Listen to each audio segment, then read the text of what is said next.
Hello everyone, my name is Nathan, and today we're going to be talking about one of my personal favorite commanders, Sarulf Realm Eater. Sarulf is a one colorless, one green, and one black cost commander. He's legendary wolf, came out in Kaldheim earlier this year. He has whenever a permanent an opponent controls enters the graveyard from the battlefield, put a +1/+1 counter on Sarulf Realm Eater. His additional ability he has is at the beginning of your upkeep, if you can have one or more +1/+1 counter on Realm Eater, remove all the +1/+1 counters on Realm Eater. And if you do, exile each other non-land permanent with converted mana cost less than or equal to the number of counters removed this way. So basically, he's just a repeatable board wipe whenever you kill something. In this deck, I'm going to be running a lot of instant speed removals, and I will also show you how he's benefited well. I personally use him with actual physical cards and as well in Arena. I will show you some Arena gameplay with him. He's a very fun deck because you basically just make people concede constantly over board wiping their entire board. They spent 15 turns to build. It's gone like that thanks to you. Alright guys, so we're going to be jumping right into the Arena gameplay. As you can see, it is turn 4. I already have Sarulf out. I just played my Planeswalker that will let me win the game if I hit them, if I use her ult ability, and her uptick will let me sack and I get to draw a card and gain a life. I didn't sack anything, I just put the uptick on her so I get up to that, being able to remove stuff quickly with her. And so, as you see here, he switches my Planeswalker into a treasure token, which, isn't going to be beneficial for me. And you'll see right here as it switches over to my turn, here in a second, I thankfully have an instant speed removal in my hand. I didn't have enough mana to play it at the time. I was just double checking to make sure what it could do. There it is. Destroy target enchantment. I'll lower my deck here, flip over, destroy that enchantment, and make it so I no longer have that treasure token on the field. And with that being an enchantment that was destroyed, I do get to put another +1/+1 on Sarulf, making him a 4/4 right here. And then I will uptick my Planeswalker. After playing a Swamp, I will uptick my Planeswalker here.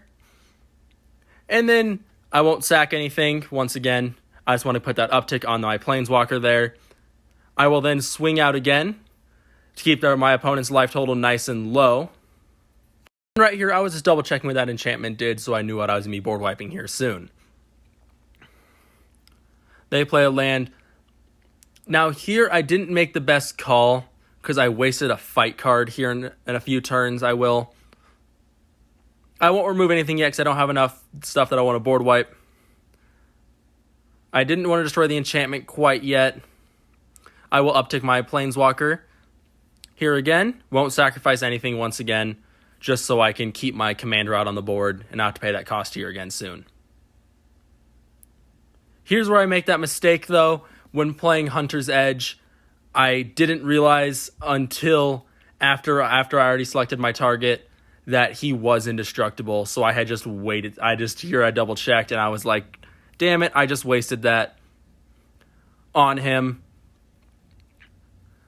So I'm going to swing out here again, just keep my opponent's life total nice and low. It's going over to the blockers now.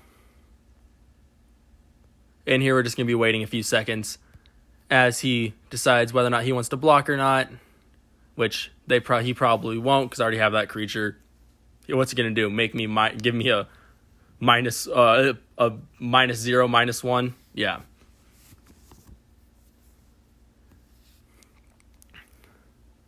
And then we're getting close here to the end of the game here. So he will play his Angel.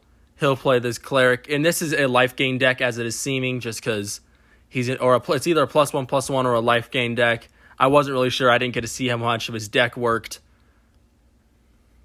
Let's again check what that enchantment does.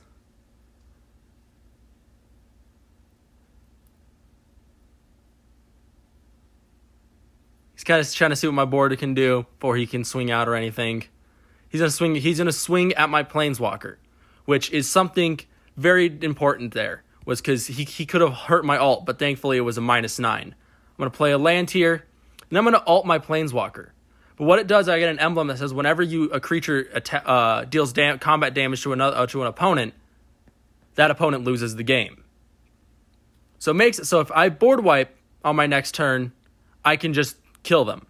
But here's where we're coming up to the end of the game. I'm going to play it smart, and I'm going to use an instant speed removal on that angel, or it's an instant damage. It gives it 5 damage, so it still removes it. And then it will destroy that creature, put a +1/+1 on Sarulf. And I was going to swing out with Sarulf this turn. But there you see, they conceded right there, giving us an easy victory. Alright guys, we're starting here on turn 3, and this is the second game here. This game you will be able to see a little bit more of the board wipe aspect of this deck. So I already have Sarulf on the field. I try to get him out as early as possible, just so when I start destroying things, I can get all the +1/+1s on him and make it so my deck can actually do what it's supposed to do. I did see I had the weapon rack, the only artifact I like to keep. I keep very little artifacts in this deck, just because I can remove them very quickly. It's nice because I can just put a +1/+1 with Armory right there onto Sarulf. Then I'll swing out, just keep my opponent's life total down because I saw they started gaining life. I saw his stuff couldn't be countered. I run no counter spells in this deck because there's only like one counter spell each. I choose not to remove it at the beginning of my upkeep.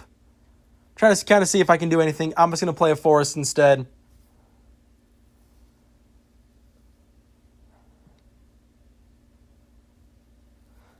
I will, however, move up +1/+1 onto Sarulf again, just so I can keep him nice and up and make it so I don't have to worry about trying to kill things just to get my +1/+1 counters on him.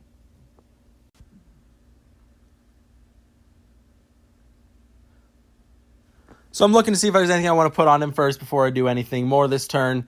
I will once again swing out. I don't like my opponents having very much life, so... And I will say during this entire game, I was waiting for my opponent to crack that treasure token, which he sadly did not do, because it would have given me a nice amount of more +1/+1 counters on him. Because it's so even tokens, they count as all the permanents.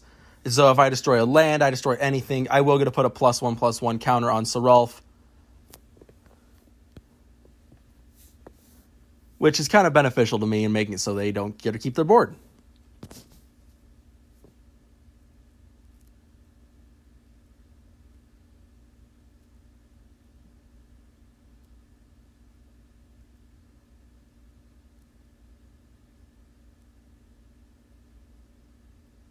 And if you guys look down, I don't have very much mana right now.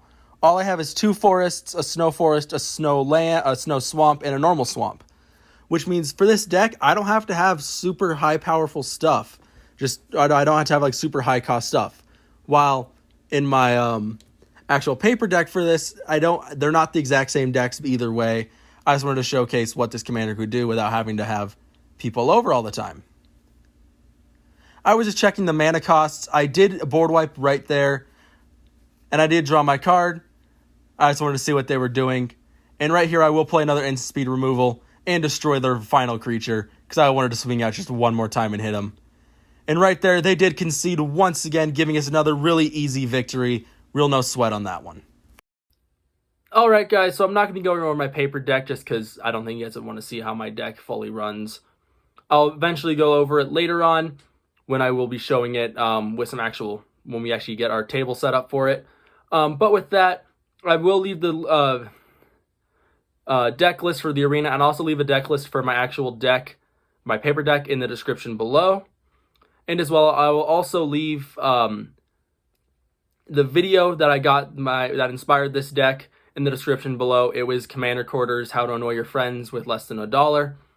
This deck is overall very budget friendly, and makes it's a very fun deck to play when you're playing big groups and casual. And as well, you will want to run as much, as I said it earlier, and I'll say it again, run as much instant speed removal in this deck as possible.